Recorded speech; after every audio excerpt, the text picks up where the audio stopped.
عثمانیہ ادارہ ہر آنکھ کا تارا۔ ماشاءاللہ بڑا جامع بیان ہوا ہر طرح سے۔ اب ضرورت اس کی ہے کہ ہم اس کو اپنے دل و دماغ کے اندر بٹھائیں۔ جو استاد صاحب نے فرمایا کہ قرآن سب سے بڑی نعمت ہے، اب اس نعمت کی قدر کرنے کی ضرورت ہے کہ ہم اس کی کیا کریں، قدر کریں، اللہ پاک کا شکر ادا کریں، اور جو کچھ اللہ پاک نے فرمایا اس کو سمجھیں ہم، ورنہ بعض دفعہ نعمت مل کے بھی زائل ہو جاتی ہے، ہم احساس نہیں ہوتا، جس کی وجہ سے کیونکہ ہم اس نعمت کو سمجھا نہیں نعمت اور اس کی قدر نہیں کی۔ اور سب سے بڑی جو چیز ہے ان نعمتوں کے اوپر کوئی وہ اللہ پاک کا شکر ہے، اور شکر کی کیا حقیقت ہے اس کا معنی تو قدردانی ہے۔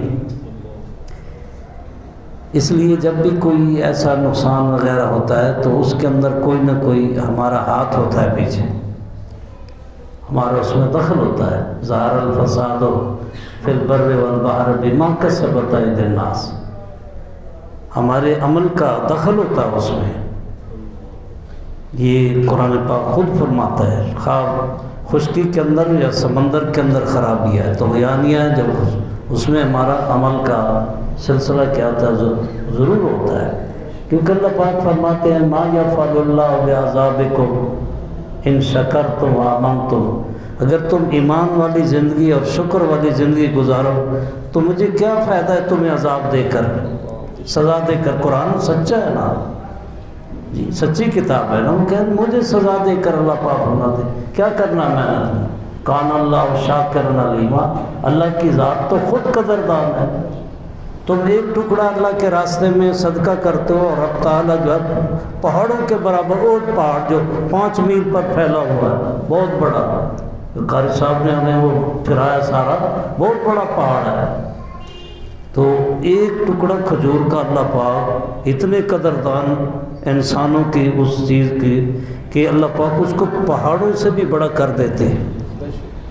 اور حضور صلی اللہ علیہ وسلم کا فرمان ہے اتقوا النار ولو بشق تمرۃ، کھجور کے ایک ٹکڑے سے بھی اگر دوزخ کے عذاب سے بچو تو بچو، ایک ٹکڑا اپنی کھا لو، جان بچاؤ، ایک ٹکڑا اللہ کے راستے میں آخرت کی زندگی بنا لو، دوزخ سے بچ جاؤ۔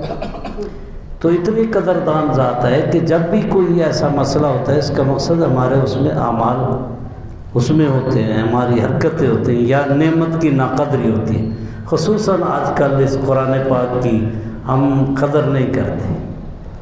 قرآن آ جاتا ہے اور 100 میں سے اگر آپ کرے دیں نا تو 20 کو یا 10 کو قرآن یاد ہوگا، 90 بھلا کے پھر رہے ہوں گے۔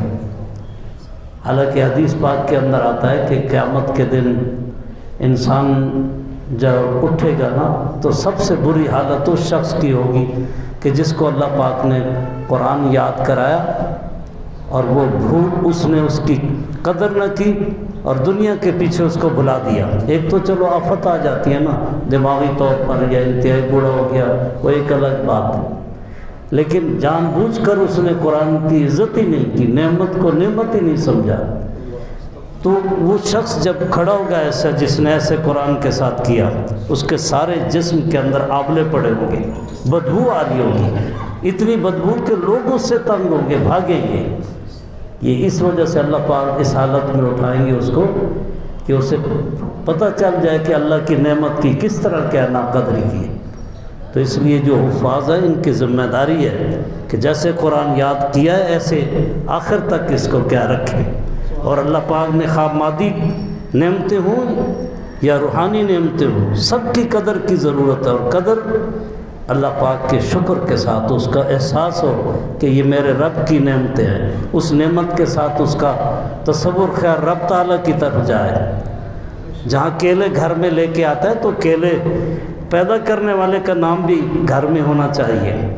جہاں سیب اس کو پسند ہے لے کے آتا ہے تو جس نے سیب بنایا ہے اس کے اندر خوشبو ذائقے پیدا کیے ہیں تو اس کو بھی گھر میں رکھنا کیا ہے پسند ہونا چاہیے۔ ہماری زبان پہ اس کا ذکر ہو.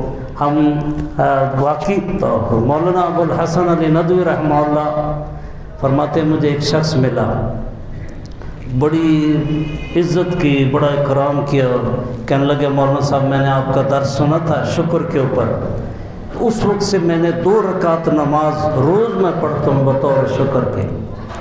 حضرت فرماتے میں نے اسے کہا کہ بس تو نے شکر کی یہی حقیقت سمجھ لی کہ 2 رکعت نماز پڑھنا یہی شکر ہے؟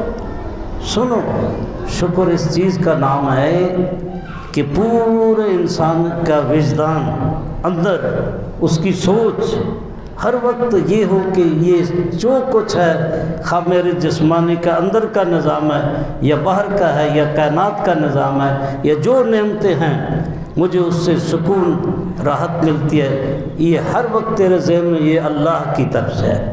بس اللہ کا استحضار، اس ذات کا استحضار، یہ حقیقتاً شکر ہے. اللہ پاک قرآن پاک کے اندر فرماتے ہیں الم یعلم بان اللہ یرا، کیا یہ نہیں جانتا انسان کہ اللہ اس کو دیکھ رہا ہے؟ جب اللہ پاک یہ ہمیں یاد کراتے ہیں تو پھر اللہ کی ذات کا استحضار ہونا چاہیے، چاہے ہم بازار میں بیٹھے ہوں، چاہے دفتر میں بیٹھے ہوں، چاہے گھر میں ہوں، چاہے سفر میں ہوں، کھانا کھائیں تو پھر اللہ کا نام، کھانا ختم ہو پھر اللہ کا نام، سوئیں اللہ کے نام سے، اٹھے اللہ کے نام سے. جب کسی سے ملاقات ہو تو جو ہم سلام کرتے ہیں، یہ بھی تو سلام بھی تو اللہ کا نام ہے نا، قدوس السلام المومن، یہ بھی تو اللہ کا نام ہے. تو یہ اللہ کے نام جس طرح آتا ہے کہ حضور صلی اللہ علیہ وسلم یذکر اللہ علی کل احیان، ہر وقت اللہ کا ذکر کرتے تھے، اللہ کا ذکر کرتے.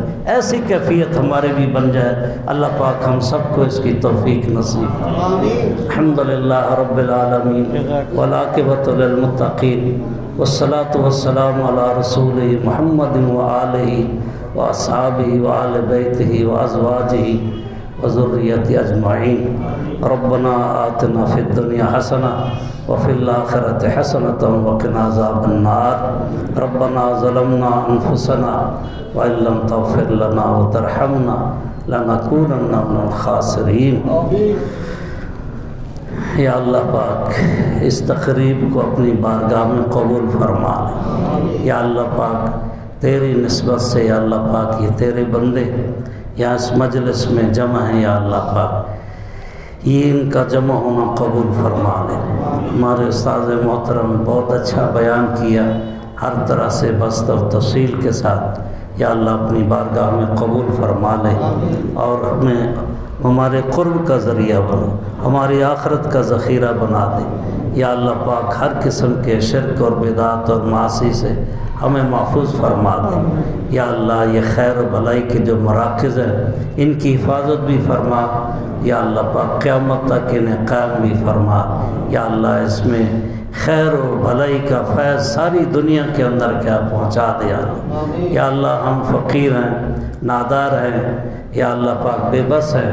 یا اللہ تیرے ہاں تو یہ چیزیں نہیں ہیں، تو اللہ پاک وسائل والی ذات ہے، تو وسائل کا تو محتاج نہیں ہے. یا اللہ پاک ہم محتاج ہیں. یا اللہ پاک تو ہمیں اپنی شایان شان سے دنیا میں آخرت میں اللہ پاک عطا فرما دے. ہماری تمام کوتاہیاں غلطیوں کو معاف فرما دے. بیماروں کو صحت کاملہ عاجلہ مستمرہ نصیب فرما دے. پریشانوں کی پریشانیاں دور فرما دے. دنیا آخرت کی آسانی فرمانا. یا اللہ پاک اپنے فضل و کرم سے جنت الفردوس اپنے ابرار والاخیار صادقین صالحین کے ساتھ نصیب فرما. سبحان ربک رب العزت عما یصفون وسلام علی المرسلین والحمد للہ رب العالمین برحمتک یا ارحم